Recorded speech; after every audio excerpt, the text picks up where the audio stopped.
कक्षा 12वीं के गणित विषय के अध्याय 4 सारणी के इस दूसरे वीडियो में आपका स्वागत किया जाता है। जैसा कि सारणी से संबंधित हमने एक और वीडियो अपलोड कर दिया है, आप लोग उसे प्लेलिस्ट से जाकर या डिस्क्रिप्शन बॉक्स में दिए लिंक को ओपन करके देख सकते हैं।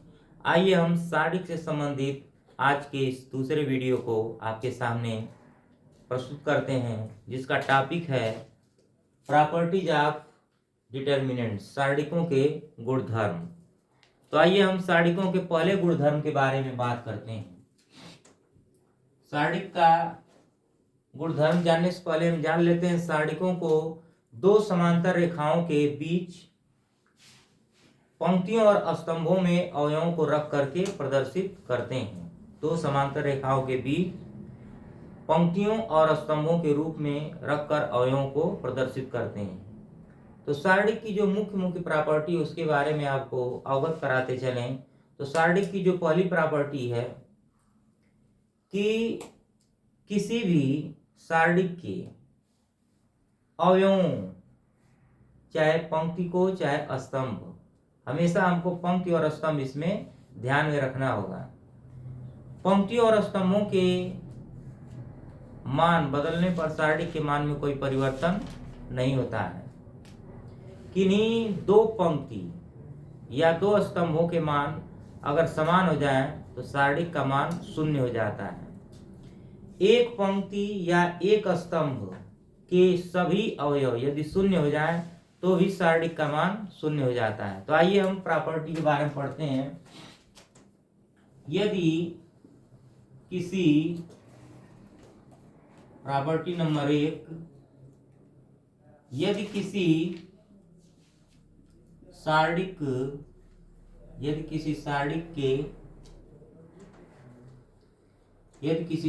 के किन्हीं दो पंक्तियों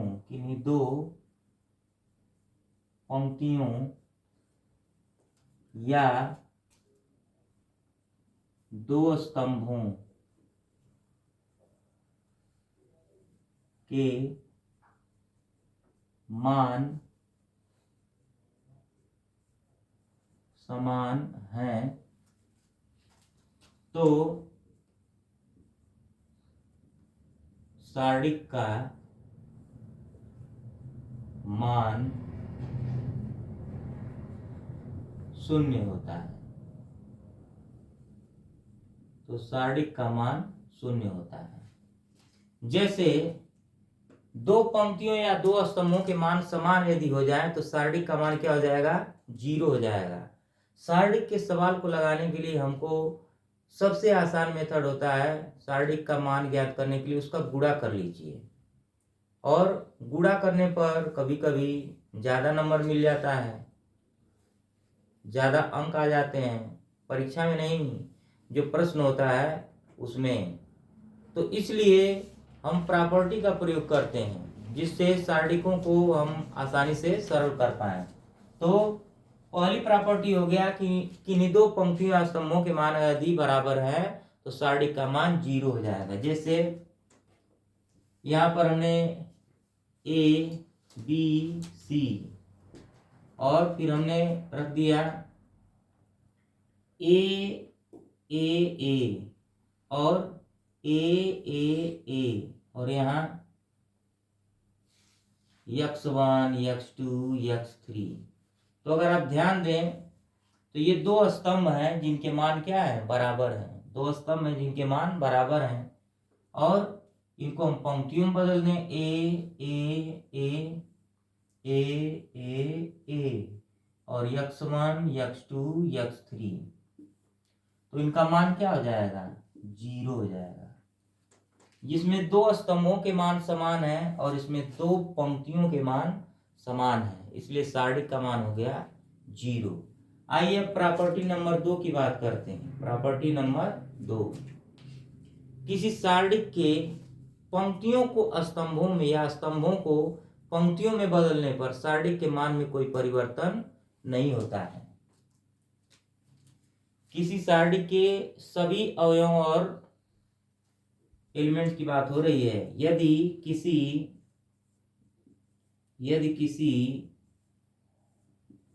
सारणी के पंक्तियों को स्तंभों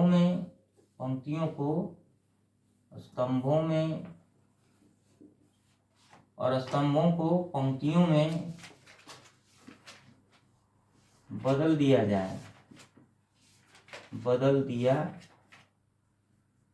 जाए तो सारणी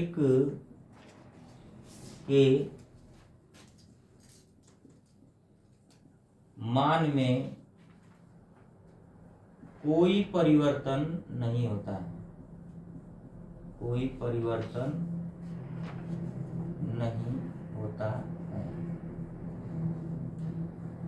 तो क्या कहा गया? पंक्तियों को स्तंभों में और स्तंभों को पंक्तियों में बदलने पर सारणी के मान में किसी प्रकार का परिवर्तन नहीं होता है। जैसे यहाँ पर A1, A2, A3, B1, B2, B3 और ये C1, C2, C3 का जो मान होगा वो ये पंक्तियों को स्तंभों में बदल दीजिए तो हो जाएगा A1, A2, A3, ये B1, B2, B3, ये C1, C2, C3।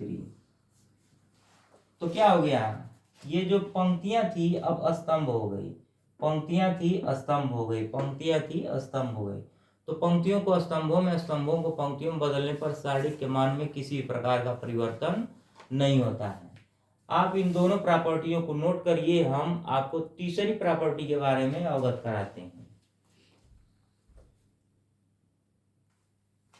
तो इस तरह से हमने दो प्रॉपर्टी के बारे में जान लिया। आइए हम तीसरी प्रॉपर्टी बतलाते हैं। तीसरी प्रॉपर्टी क्या है? फिर इन प्रॉपर्टियों पर हम लोग कुछ प्रश्न करेंगे जिससे एकदम क्लियर हो जाएगा कि सारणी के गुणधर्म का प्रयोग कहाँ और कैसे किया जाता है। तो प्रॉपर्टी नंबर 3 है। मुख्य रूप से हमारे पास ये जो 6 प्रॉपर्टियां हैं जिसमें से 3 प्रॉपर्टी जो है बहुत ज्यादा प्रयोग में लाई जाती है।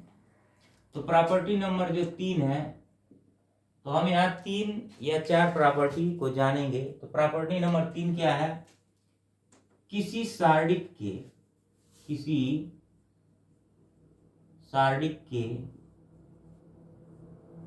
एक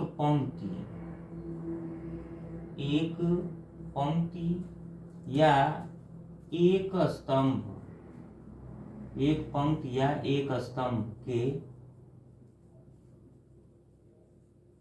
सभी अवयव शून्य हैं तो सारणी का मान शून्य होता है।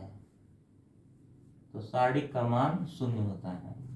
अगर किसी सारणी की कोई एक पंक्ति या कोई एक स्तंभ देखिए, उसके सभी अवयव यदि 0 आ गए तो सारणी का मान क्या हो जाएगा? 0 हो जाएगा। जैसे 0, 0, 0 और यहाँ A, B, C, D, E, F is equal to, यहाँ देखिए एक पंक्ति का मान 0 है तो सारणी का मान 0 आ जाएगा।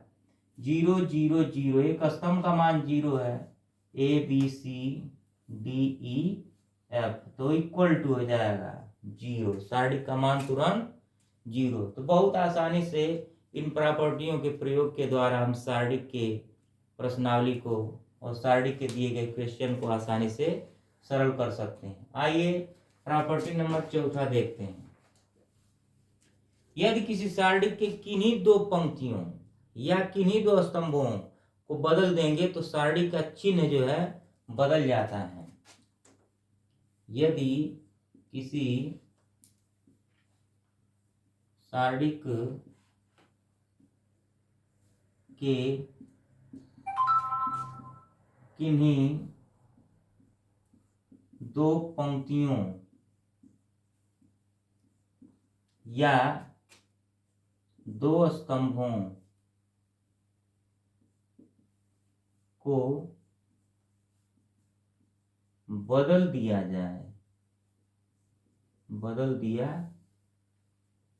जाए तो सारडिक का चिन्ह बदल जाता है। चिन्ह बदल जाता है।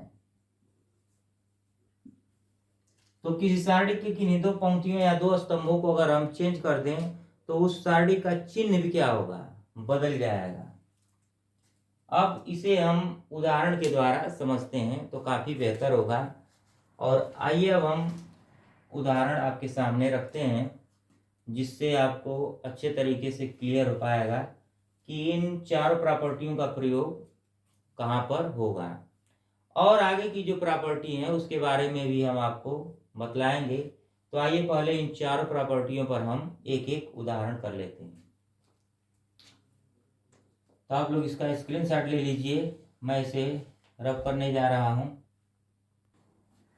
तो आइए एक प्रश्न के द्वारा, एक उदाहरण के द्वारा इसे समझते हैं।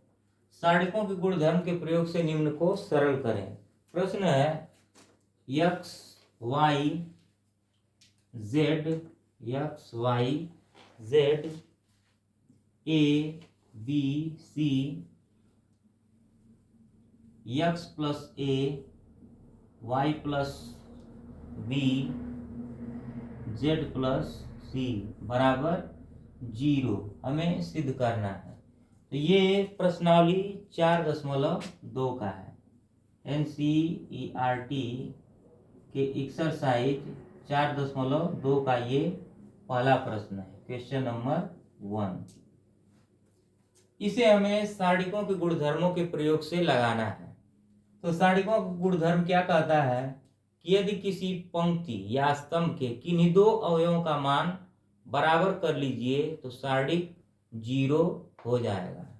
तो एकदम हम कर सकते हैं from left hand side x y z a b c x plus a y plus b और z प्लस c। ये देखिए पंक्ति स्तंभ है। ये पहला स्तंभ, दूसरा स्तंभ और ये तीसरा स्तंभ। तो आप पंक्ति का प्रयोग करके सवाल को लगा सकते हैं या स्तंभ का प्रयोग करके सवाल लगा सकते हैं। तो हम स्तंभ के प्रयोग से इस सवाल को लगाएंगे और पंक्तियों को स्तंभों में, स्तंभों को पंक्तियों में बदल करके इस प्रॉपर्टी का प्रयोग करेंगे। और किसी एक पंक्ति या एक स्तंभ के सभी अवयवों का मान 0 करके भी हम सरल कर सकते हैं। तो इन तीन प्रॉपर्टियों का भरपूर प्रयोग होगा सारणिक के प्रश्नों को सरल करने में। तो देखिए ये जो C2 है यानी दूसरा स्तंभ, C2 में हमने क्या कर दिया, C2 प्लस C1। तो जब C2 में C1 को हमने ऐड कर देंगे तो क्या हो जाएगा हमारा मान। देखिए x धन a y धन b z धन c, इन दोनों के मानों को देखने पर ये दोनों स्तंभों के मान समान हो जाएंगे और सारणिक का मान जो है तुरंत 0 हो जाएगा। तो देखिए इसको कुछ नहीं करना है, यानी पहले स्तंभ में कुछ नहीं, तो पहले को हम ज्यों का त्यों लिख लेंगे। दूसरे स्तंभ में करना है क्या, x धन a y धन b z धन c, और तीसरे स्तंभ में कुछ नहीं करना है, वो ज्यों का त्यों उतार लेना है, x धन a y धन b और z धन c बराबर क्या हो जाएगा, ये 0। क्यों होगा, क्योंकि दो स्तंभों के मान समान है, क्योंकि दो स्तंभों के मान समान है। तो देखिए ये दो स्तंभ क्या हो गए, समान हो गए, इसलिए सारणिक का मान 0। हमको कुछ नहीं करना पड़ा, केवल हमको क्या देखना पड़ा कि दो स्तंभों के मान समान हो गए। प्रॉपर्टी लग गई कि स्तंभों के मान, दो स्तंभों के मान बराबर होने पर सारणिक का मान 0 हो जाता है। तो पहला प्रश्न आप सरल कीजिए, उतारिए। हम दूसरे प्रश्न को उदाहरण के द्वारा समझाते हैं। तो आइए हम एक दूसरा उदाहरण आपके सामने रखते हैं जो है 1 omega 1 omega omega square omega square omega square 1 omega. अब देखिए ओमेगा क्या होता है, ओमेगा को हम बोलते हैं इकाई का घनमूल, इकाई के घनमूल होते हैं omega, cube roots of unity. तो 1 प्लस ओमेगा स्क्वायर का मान होता है 0, 1 प्लस ओमेगा स्क्वायर का मान होता है 0 और ओमेगा क्यूब का मान होता है 1। इन दोनों मानों को आप याद रखेंगे और हम फ्रॉम लेफ्ट हैंड साइड को सॉल्व करके हमको कितना लाना है 0। तो देखिए 1 ओमेगा 1, ये omega square 1 omega square omega.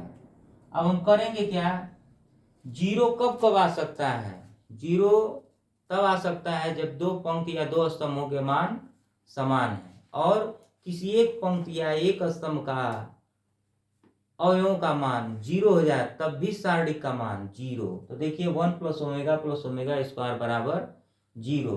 तो हम क्या करेंगे, C1 में C1 plus C2 plus C3 कर देंगे तो हो जाएगा 1 प्लस ओमेगा स्क्वायर और इसमें 1 प्लस ओमेगा स्क्वायर होगा ओमेगा स्क्वायर धन 1, लेकिन हम एक आर्डर में लिख दिए, निश्चित क्रम में लिख दिए हैं।